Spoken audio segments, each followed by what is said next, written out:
Hello, I'm Larry Stevens, President of the Hatfield Museum and History Society, and I want to thank you for watching this community program presentation titled Memories of Hatfield. If you wouldn't mind, write a comment and let us know that you're watching.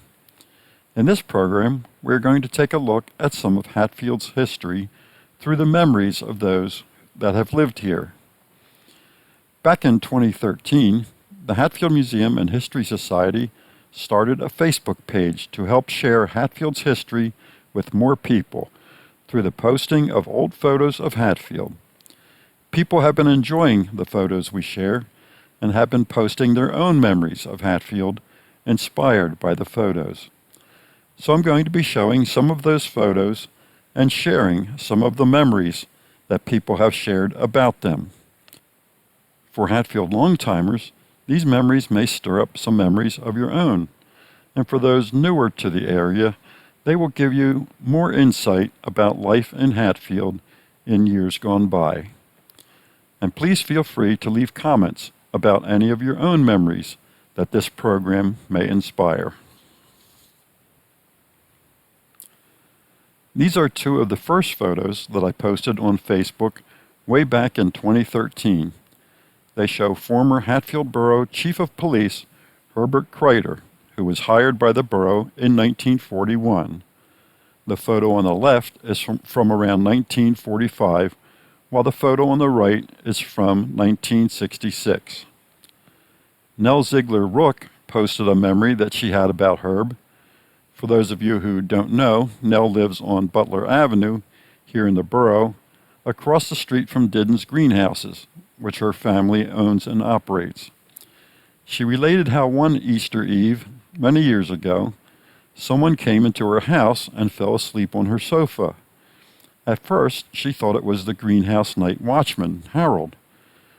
But when there was a knock at the door and she opened it to find Harold standing there, they quickly called the police. The weekend officer arrived, and soon Chief Kreider also appeared. Herb shook the sleeper to wake him, and it turned out that the man had been drinking at the nearby Main Hotel and found the closest open door for a nap. He spent the rest of the night napping in the Lansdale lockup. Don Davis remembered how, before his dad would let him have a slingshot, the police chief had to talk to him about the appropriate use of one. He remembered how, during the Christmas season, it was the police chief's job to go around town and manually turn on and off the borough's Christmas lights in the 1960s. He also remembers the chief reprimanding speeders to slow down while directing traffic in front of the EBL Elementary School.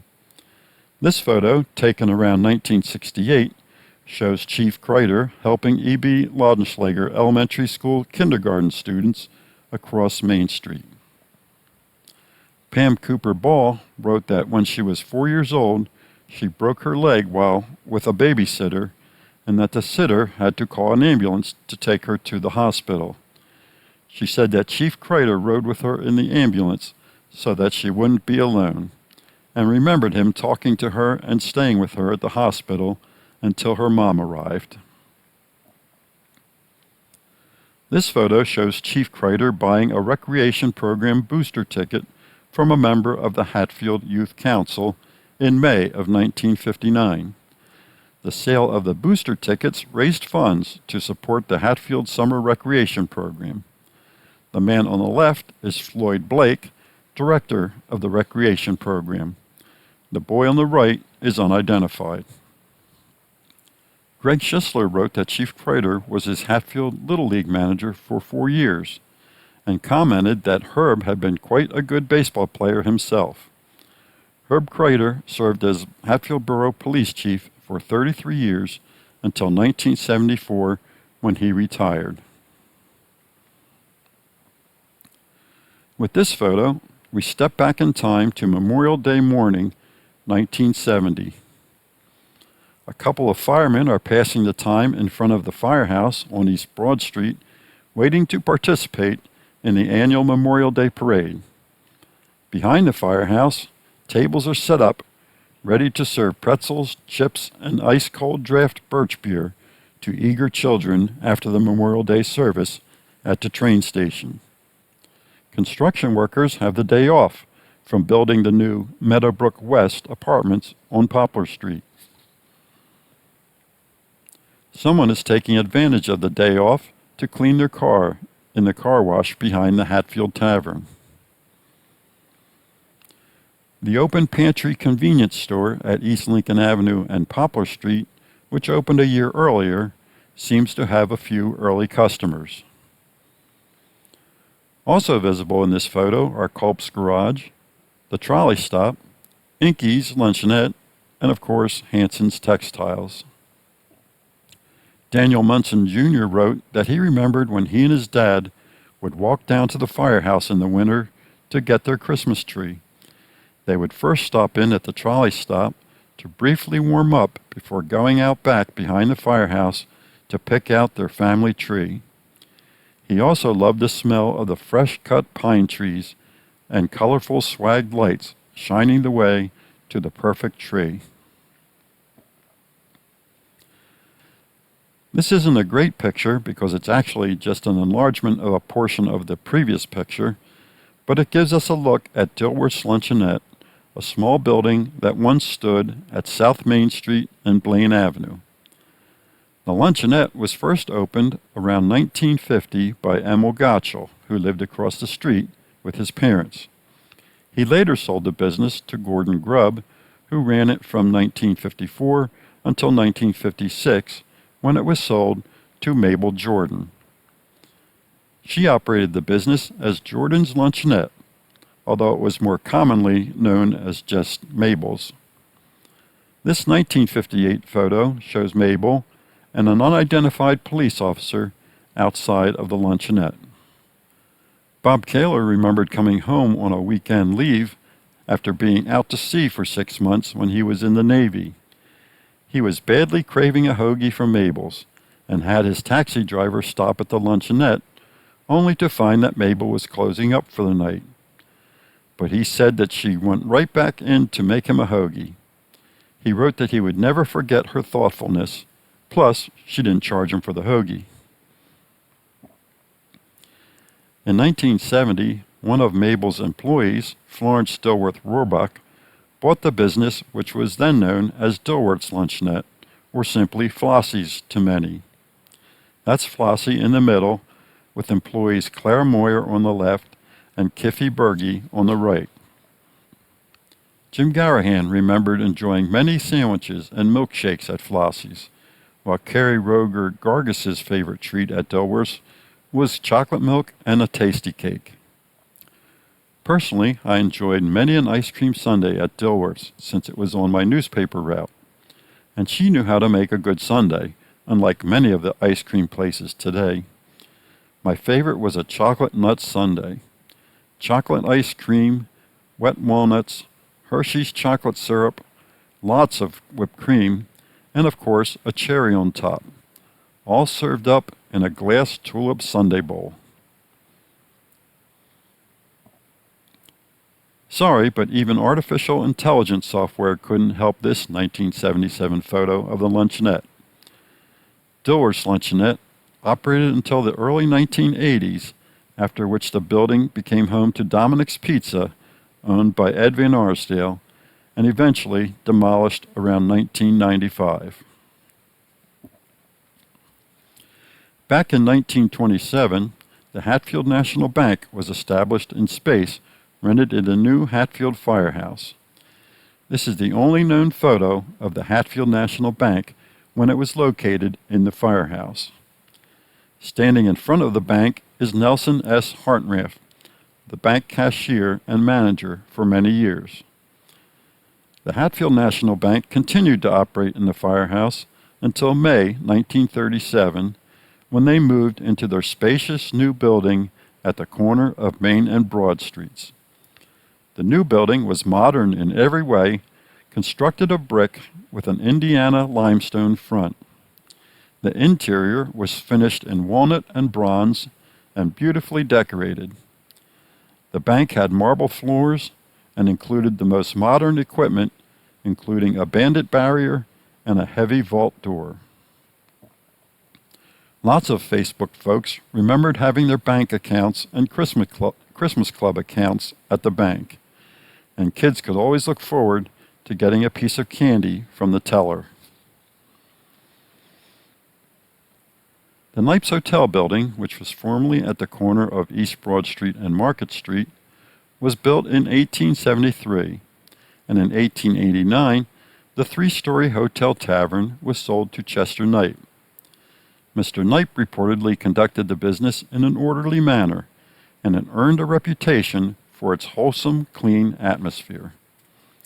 Jim Brownlee wrote that he went into the hotel on Halloween many times and thought that it was the scariest place he ever went. Joanne Kaler Moyer remembered that Pete Wyer's barbershop was in the hotel building, and if we look real close, we can see letters on the windows on the right spelling out barbershop. And if you look real close, you might be able to see Pete the barber himself through the window. But I doubt it. Chester Knipe ran the hotel for 71 years until his death in March of 1960 at the age of 99. At the time of his death, Chester Knipe was the oldest person living in Montgomery County. I read an article recently that reported that 30 Montgomery County centenarians attended a celebration, and one woman at 109 years old was the oldest living in the county.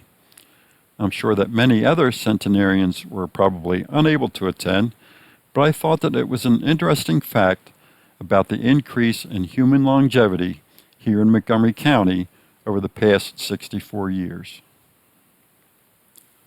After the death of Chester Knipe, the hotel property was then sold in December 1961 to the Sun Oil Company, and the once proud landmark was soon demolished and replaced with a Sunoco service station.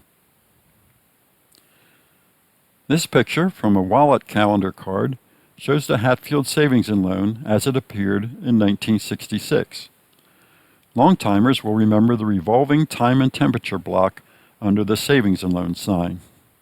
Barb Davis remembered often stopping at the Savings and Loan on the way home from school to get warm, talk to the ladies working there, and to get a pencil when she needed a new one. She would also occasionally make a deposit into her passbook savings account, sometimes just a few pennies that she had saved, but no deposit was too small for the Savings and Loan, she said. Doris Kratz remembers as a child walking over to the Savings and Loan to pay her parents' mortgage with $20 cash. And her sister, Mary Kratz Clayton, remembers that there was little stairs for the smaller children to climb up so that they could see over the counter. Bob Kaler remembered Pete Wyer moving from Knipe's Hotel to the Savings and Loan building when the hotel was torn down. And if you look closely, you can see the barbershop pole to the left side of the building. This is another Memorial Day 1970 aerial photo showing the new Hatfield Elementary School under construction on Fairgrounds Road.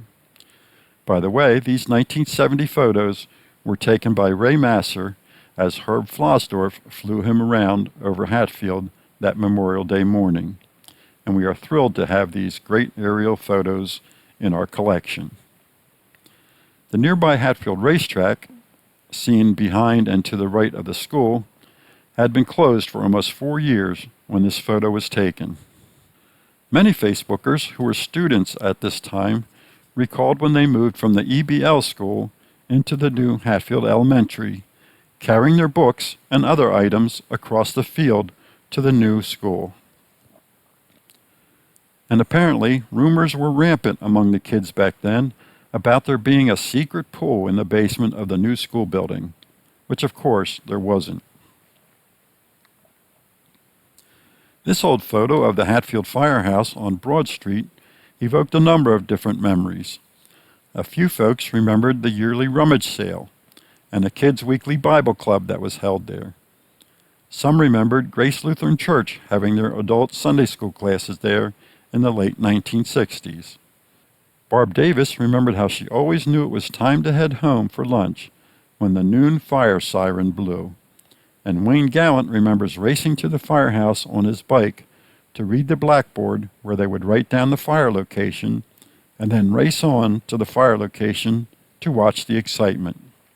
This picture also reminded Tom Gildea of his Hatfield Little League days. "This is where we went to sign up before each season in the 1960s, he wrote. Located in the former Trolley station building on East Broad Street, the Trolley stop was opened in 1964 by Raymond Reds McGinn, offering groceries and dairy products. The addition, seen in this old newspaper photo, was built in 1971, and the store began to offer hot and cold sandwiches. This photo brought numerous comments and fond memories of Reds McGinn. A number of people told how they had their first job at the Trolley stop. Joe Farrell said that his family worked there for many years and that Reds took care of him every weekend, giving him groceries to take back with him to college because he knew how much Joe dreaded the college food. Tony Schoaf wrote that it seemed that most kids had a relative who worked at the Trolley stop, and that many neighborhood moms like Helen Downey and Phyllis Gadaletta worked there. The Trolley stop hoagies and Weber steak sandwiches were also exalted in a number of posts. Bonnie Felton Carpenter wrote, "Gee, now you have me hungry for hoagies and Webers. We don't get those in Northwest Ohio." And by the way, the Trolley stop is celebrating its 60th anniversary next month. This postcard shows the highway home for the aged at Market Street and East Lincoln Avenue in Hatfield Borough in 1951, the year that they opened. This large Victorian house was built in 1896 by local entrepreneur George S. Snider, who owned a feed mill and hay business in Hatfield. A number of people commented about making Christmas cards for the residents and going to the highway home to sing Christmas carols. Bonnie Harris Houseman wrote that her Pioneer Girls group at Bethany Church used to knit booties and lap blankets for the highway home residents. In 1953, a steel artificial Christmas tree was erected on the train station property at Broad and Market Streets in Hatfield Borough, and decorated for many years with colorful lights during the Christmas season. Folks had varied opinions about the old steel Hatfield Christmas tree. John Getter wrote that he thought that the tree was ugly and felt that it was quite unfair since Lansdale Borough had a real tree. But a number of people also wrote to say that they loved the tree and looked forward to the moment that its lights were turned on each year. Nell Ziegler Rook wrote that she remembered that her parents were not very impressed with its beauty, but that she thought that it was quite festive. Around 1985, the metal tree was removed and replaced with a real live tree. Here's a sketch of another Hatfield Christmas icon, the Hatfield Christmas Star, seen here atop the Wayne Avenue water tower. In 1940, the Hatfield Borough Water Company erected this elevated water tank on Wayne Avenue behind the Bethany Bible Fellowship Church. In December of 1948, the Hatfield Chamber of Commerce purchased a lighted star and had it placed on top of the water tower as part of the town's Christmas decorations. For 75 years now, Hatfield residents and many others have looked forward to seeing the star shining brightly in the darkness every year to mark the arrival of the Christmas season. This is the only good photograph that we have of the star on the Wayne Avenue water tank. Jane Bishop Haltman wrote that the star was one of her favorite holiday experiences growing up in Hatfield during the 1950s, and that she could see it from her second-floor bedroom window. Tom Quinn wrote that whenever he saw the Hatfield Christmas star, he knew that he was home. And Lois Stevens wrote that she always enjoyed seeing the Christmas star and that it was among her very first memories of Hatfield while traveling through town, even before she moved to the borough in 1966. The Christmas star was moved to the Roosevelt Boulevard water tower around 1996 when the Wayne Avenue water tower was removed. Keeping with our Christmas theme, this Christmas 1955 photo shows Santa in front of the Christmas tree inside of the Snider's hardware store on Market Street. Betty Jane Poling remembers going to Snider's and sitting on Santa's lap herself, and said that she loved going to Snider's with her dad. This photo had Wayne Gallant remembering the sound of the old creaking wooden floors in the store, and seeing the shelves full of boxes of nails and screws. Here's another 1955 Christmas photo at Snider's. Howard Heckler is on the tractor on the right, Austin Swartley is in the middle, and store manager Howard Wampold on the left.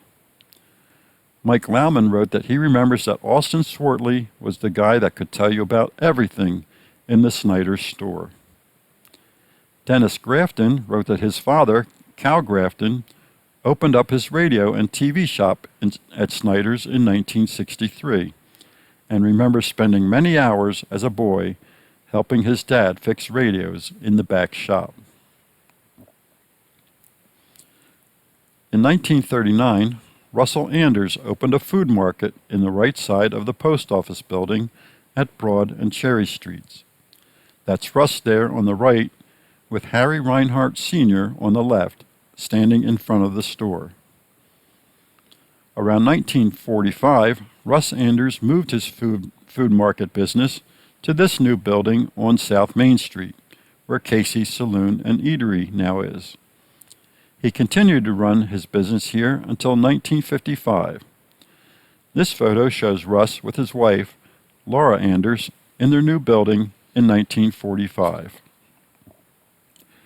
Carrie Roeder Gargis wrote that she loved seeing this picture of her Nana and Pop Anders. She said that they lived in the twin house right next to the store, and as a child, she lived right behind them on Dawson Avenue in a home that her parents built. Nancy Sellers wrote that her father used to work for Russ Anders, making home delivery of groceries, and Joan Kaler Moyer said that she went to the market often as a child and just loved Mr. and Mrs. Anders. If you are over the age of 75, you just might remember when the trolley ran through Hatfield, and when the Trolley Stop Deli was an actual trolley station. It was in 1900 that a trolley route was established through Hatfield. The Liberty Bell trolley route continued to operate until 1951, when the route was abandoned and the station closed. Bob Kaler was just a young lad at the time, but he remembers riding the trolley round trip to Lansdale, going to a matinee movie at the Lansdale Music Hall, and buying some popcorn, all for just 50 cents. This steel bridge that crossed the Little Neshaminy Creek on East Vine Street was built in 1893. This postcard is from 1907 and captures a man fishing in the creek there on the left. Andrew Berry wrote that he remembered the old steel bridge from when he lived on East Vine Street. As a child, he called it the Ah Bridge because of the sound that cars made as they drove over the open great decking of the bridge. And many of you probably remember that sound as well.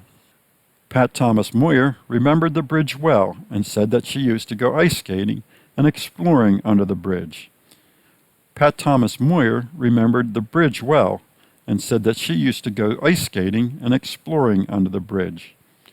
She said that off to the right was her old sledding hill called the Three Hills, and as a child, she thought that the hills seemed very steep.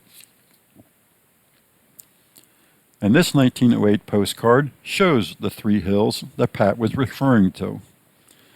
This property on East Vine Street, right before the bridge on the left-hand side, was apparently a small private park at the time that this photo was taken. Some Hatfield folks may remember that the concrete steps next to the man and horse were still present until not too long ago. Well, I guess it's been about 20 years ago now.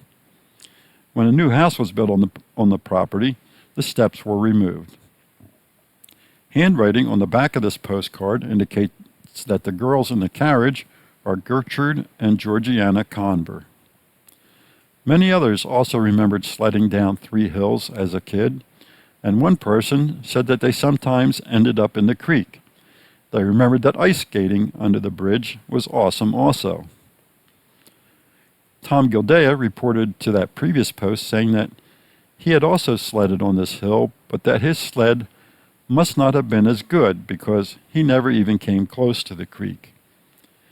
He also remembers passing those concrete steps many times on his way to and from the Hatfield pool. And this is what the site looks like today.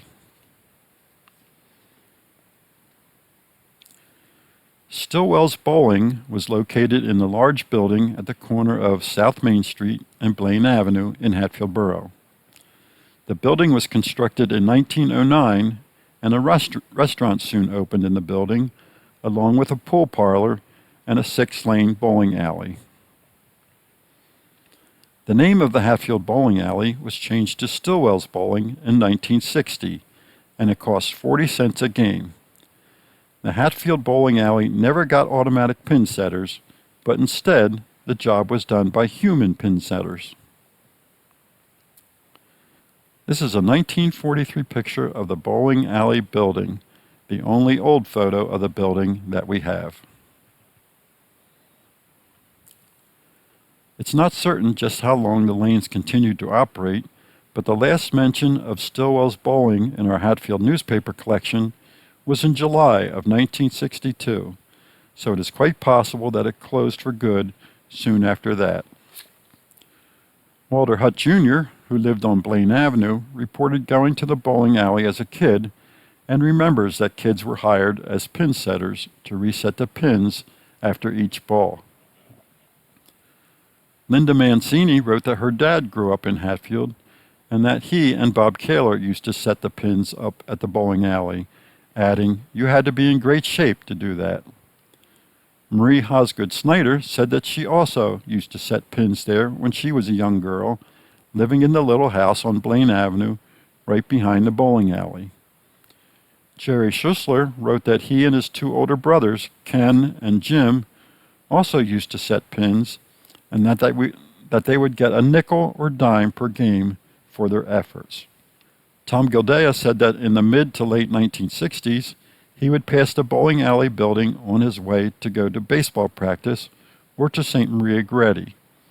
He said that the alleys were no longer open, but he remembers that there was a picture of a bowling pin on the door for many years. Here's Hatfield High School's 1953-54 bowling team on the lanes of the Hatfield bowling alley. This is the only interior photo we have of the bowling alley in our collection.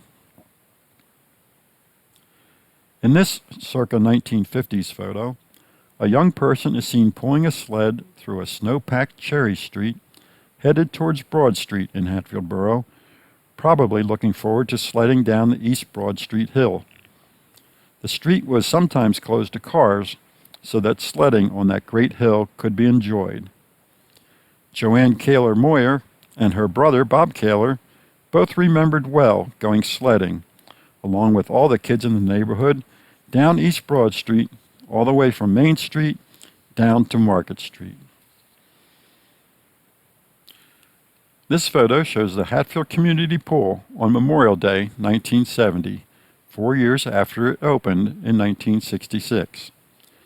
Hatfield Borough and Hatfield Township jointly worked together to build the pool and 33-acre community park on Chestnut Street in Hatfield Township. Carrie Roeder Gargis wrote that she loved the pool's high dive and won a prize for jumping off of the high dive and through a hoop. She also remembers enjoying many soft pretzels and frozen candy bars at the snack shop with her friends. Jerry Carter Eli remembers her and her friends making the best of the 15-minute adult swims by putting their towels together and playing cards. The highlight of her day was getting one snack, a frozen candy bar. She also remembers lifeguards making kids pick up trash around the pool if they did something wrong. In 2006, the old pools were demolished, and in 2007, the new Hatfield Aquatic Center opened. These are a couple of clothing tags that were sewn into clothes made by Hatfield's Stella and Romig. Stella operated a fabric shop at 20 East Lincoln Avenue from around 1946 until the mid-1960s. A good number of people commented that they remembered going to Stella's shop with their mothers and what a nice lady she was. Deb Reinhardt Shane wrote that she used to love to go to Stella's with her grandmother. She always loved the smell of the place, and it felt so homey to her. This building on the southeast corner of Main Street and Lincoln Avenue was built around 1875. At the time that this photo was taken, around 1912, it was Harry Frankenfield's general store. Frankenfield operated his business here from 1910 until 1920, but most Hatfield long-timers probably remember this building more as being the home of Wally Nice's Unity Frankfurt grocery store, which operated from 1937 until 1968. Many will also remember that Dr. Gordon Lupin also had his office in this building for some time before moving to Main Street and Overbrook Road. Nancy Sellers wrote that as a kid she loved this store. She said that back in the corner of the store were coloring books, and on a rainy day she would walk over and get one and color for the rest of the day. Karen Boyle Delaney said that she had many bad moments in Dr. Kernash's dentist chair next door to the store. Tom Gildea said that he also went to Dr. Kernash and remembers him as being a nice guy, but that he did not know how to deliver Novocaine. Every time he had a cavity fixed, it was an exercise in agony, he said. And from my personal experience with Dr. Kernash, I would have to agree with him. You may remember this 1950s photo of Detra radio, TV, and appliances from our last program. Operated by Harold Detra at Main Street and Fairgrounds Road, Mr. Detra ran his business here until 1958.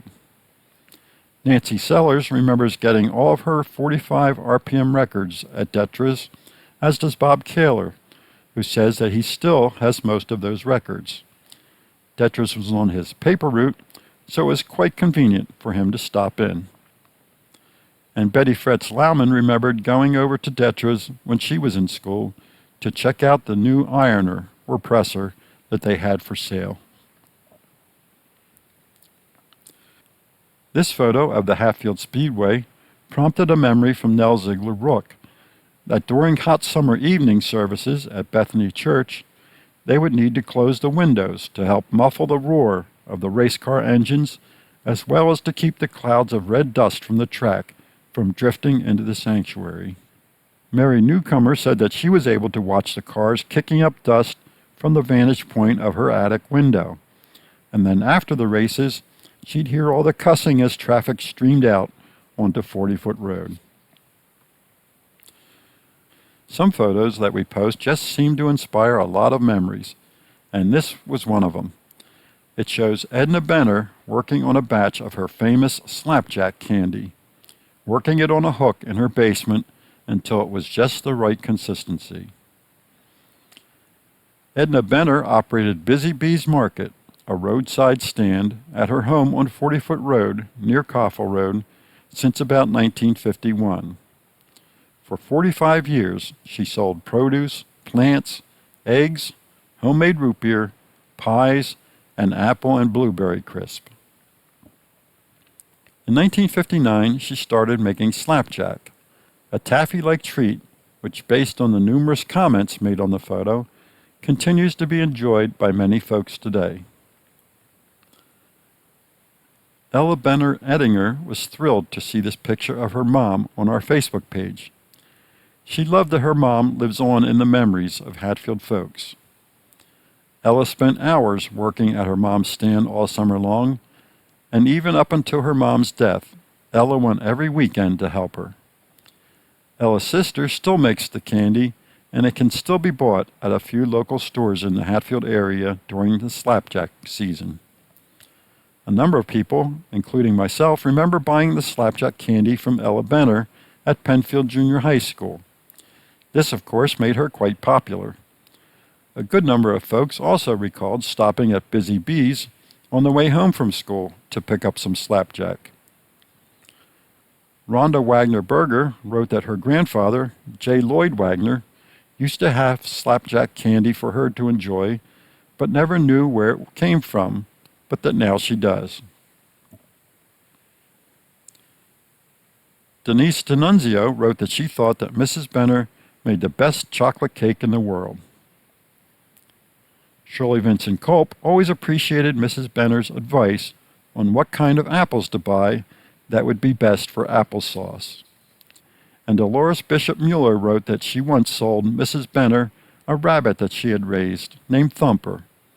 She didn't realize it at the time, but now thinks that it's quite possible that it was turned into someone's Hassenpfeffer, a traditional German rabbit stew.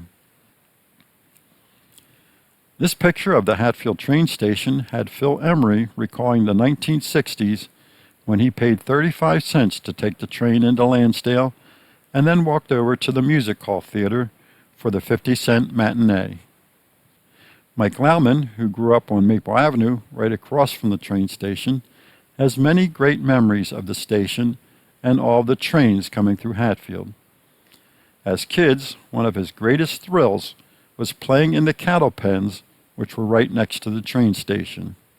He even helped round up the pigs coming off the trains, herding them into the pens and then on to the waiting trucks. This picture of the Melody Brook ice skating rink, located at Route 309 and Lenhart Road, also inspired a good number of memories. The rink was opened in the late 1960s under the ownership of brothers Paul and Thomas Panisse. This photo was taken after a heavy September 1971 storm flooded the building. And unfortunately, it seems that the only times people took pictures of Melody Brooks was when it was underwater. Mary Mueller wrote that she and her husband met at the rink and that they've been together ever since.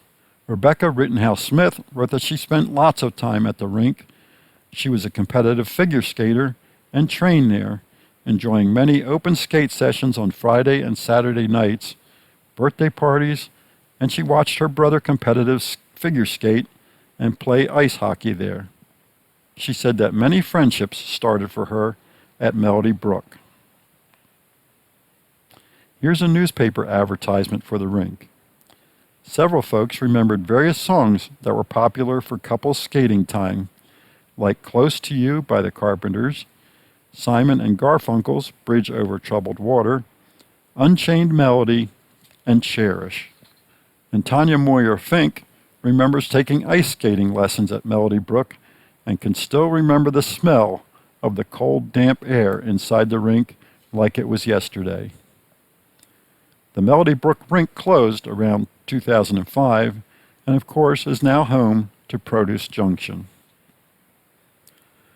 Another picture that elicited many comments on Facebook was this late December 1958 newspaper photo of skaters enjoying the sub-freezing temperatures at Bergey's Pond on Hatfield-Sourton Pike, a favorite of local ice skaters. Rebecca Rittenhouse-Smith said that as a little girl, this was her first experience ice skating and started her love of skating. And it seems that skating injuries were quite common back then. Kelly Nolan remembers breaking her arm skating on Bergey's Pond. Joanne Groff Brewer also has a bad memory burned into her mind about Bergey's Pond.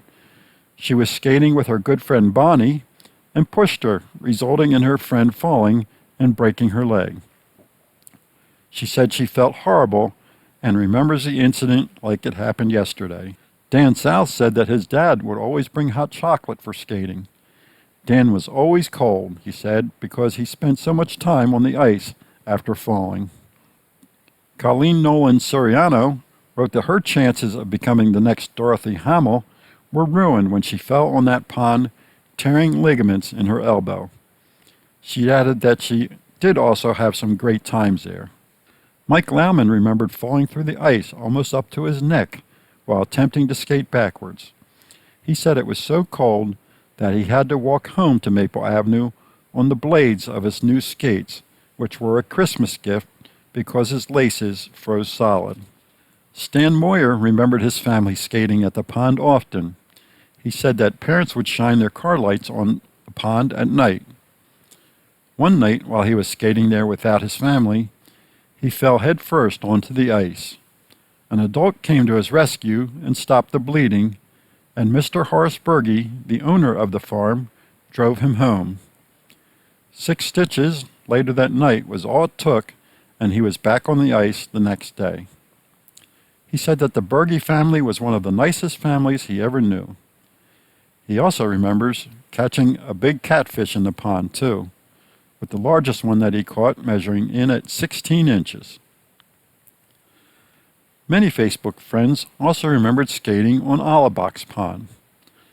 Jane Bishop Haldeman wrote that she grew up on Fairview Avenue and that she and her brother skated endlessly on Olibox Pond. She remembers people snaking across the pond as they played Crack the Whip, and the eerie sounds that the ice made as it cracked and moaned under the weight of everyone. She reported that she still has a scar on her chin from one of the falls that she took on Olibox Pond. Pamela Weaver Matolitz wrote that Leah Gerhardt had false teeth after a Crack the Whip episode at Olibox Pond. And here's a summer picture of Olibox Pond. Hatfield longtimers may remember when there was a pond at the former Kramer homestead near the corner of Coffle Road and Oak Park Road. In the summer, it was a popular fishing hole, and in the winter, it was great for skating. Here's Bill Vincent and Buddy Moyer skating on Kramer's Pond in 1950.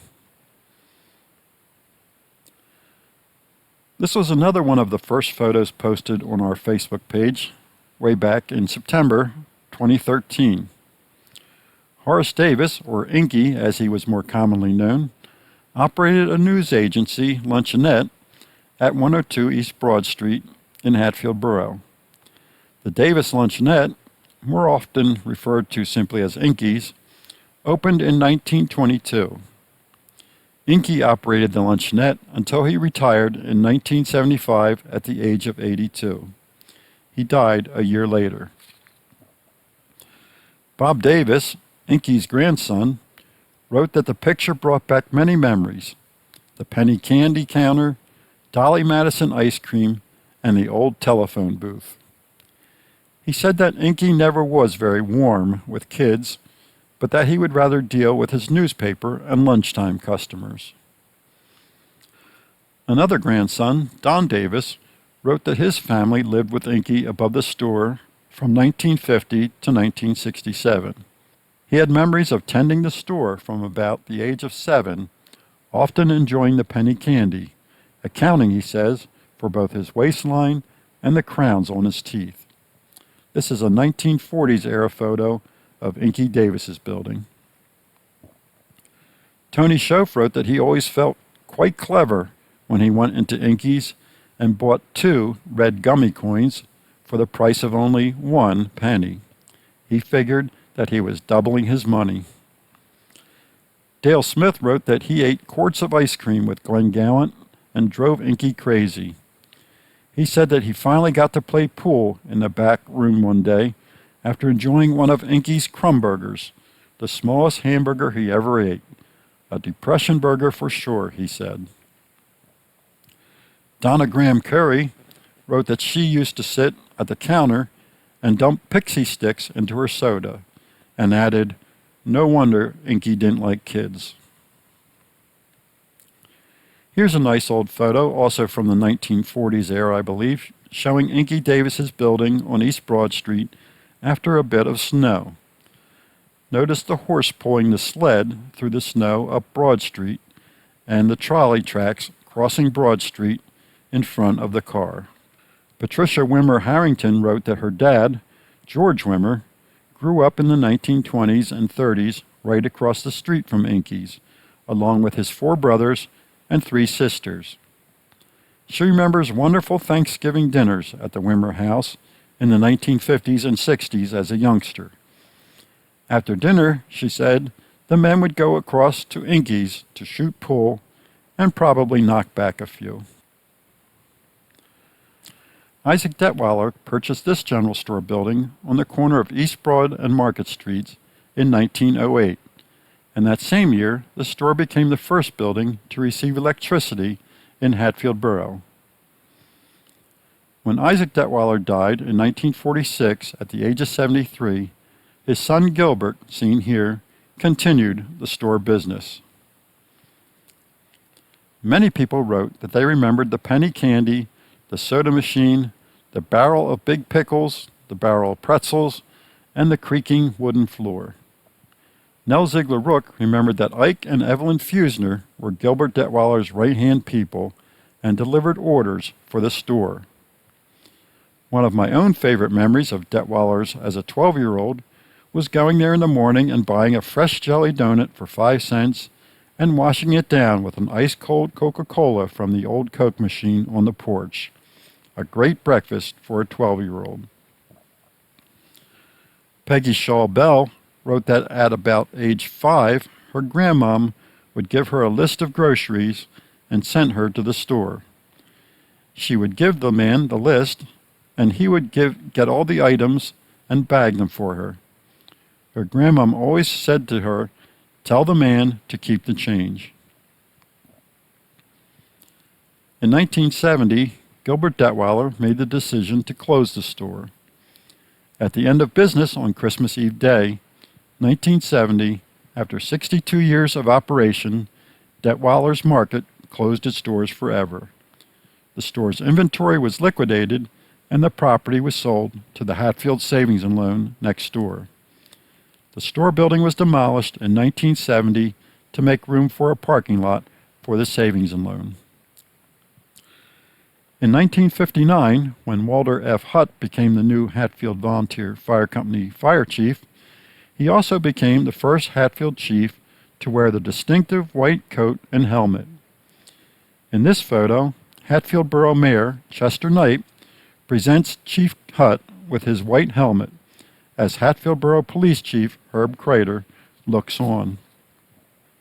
This photo reminded a number of people of the elementary school fire prevention programs that were started by Chief Hutt and the plastic red fire hats that were given out at all of the programs. I don't suppose that there is anyone around anymore who remembers the Great Orvilla train crash of July 6, 1936. With a crash that was heard more than 2 miles away, a fast-moving freight train partially derailed on the Bethlehem branch of the Reading Railroad. No one was hurt, but a fire broke out, fed by a boxcar full of leaking 5-gallon cans of alcohol crushed in the crash. According to reports, flames could be seen for 15 miles around. Also, a tank car loaded with molasses leaked, creating quite a sticky mess at the scene. Deb Reinhardt Shane, daughter of Harry Reinhardt Jr., wrote to say that the story of this wreck was one of her dad's favorite stories to tell. Harry would have been 12 years old at the time of this accident, and the family was living right by the tracks at the time. Harry said that you could smell the molasses for a long time afterward. Here's a view of the wreckage from the air. Dick Wimmer said that he was only 6 years old at the time, but he remembered his father taking him to see it. Although many Hatfield longtimers will remember Ed Visser, a resident of Hatfield Borough for many years, for his slow-paced jogging around town, always carrying a walking stick, most people probably don't know that he was quite an inventor, many years ahead of his time. Ed Visser's passion was inventing devices to assist the disabled, especially the blind, sometimes incorporating technologies that were not even invented. This is a 1980 newspaper photo showing Ed, at the age of 72, with one of his many inventions, a 10-fingered braille reader. Pamela Weaver Matolitz wrote that Ed Visser was her next-door neighbor on Main Street, and that he reminded her of the grandfather in the movie Heidi with Shirley Temple. She said that he was always sculpting something, and his house always had the aroma of fresh clay. I personally remember visiting at the Visser house one day, and Ed told me about an idea that he had for a toy for the blind to help them learn to write the alphabet.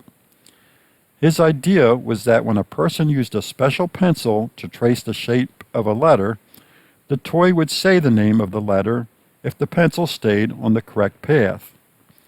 Now, this really seemed like futuristic science fiction back in the low-tech days of the early 1970s, but today this would be totally possible.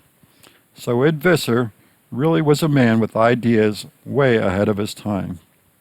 Nell Rook wrote that Mr. Visser stopped while she was working on planting flowers along the train bank, and he commended her, saying that the only other time that he had seen that done was in Switzerland. Kim Horn wrote that every night in the summer, Ed Visser would come to the Hatfield pool, stand at the end of the lap pool, take a few deep breaths, and dive in and swim the entire length of the pool underwater. After that, he got out, dried off, and headed home. Kim talked to him about this ritual, and Ed told him that when he couldn't do it anymore, he would know that his time would be short. Kim said that he was there the night that he failed for the first time. Everyone was shocked and didn't know what to say. Kim said that he never did see him again after that season. Marilyn Homan wrote that Ed Visser told her that he had always dreamed of going to medical school, and that he was finally going to realize his dream because he was donating his body to science. Ed apparently also had a good sense of humor. And that brings this program to a close. I hope that you have enjoyed it, and thanks for watching.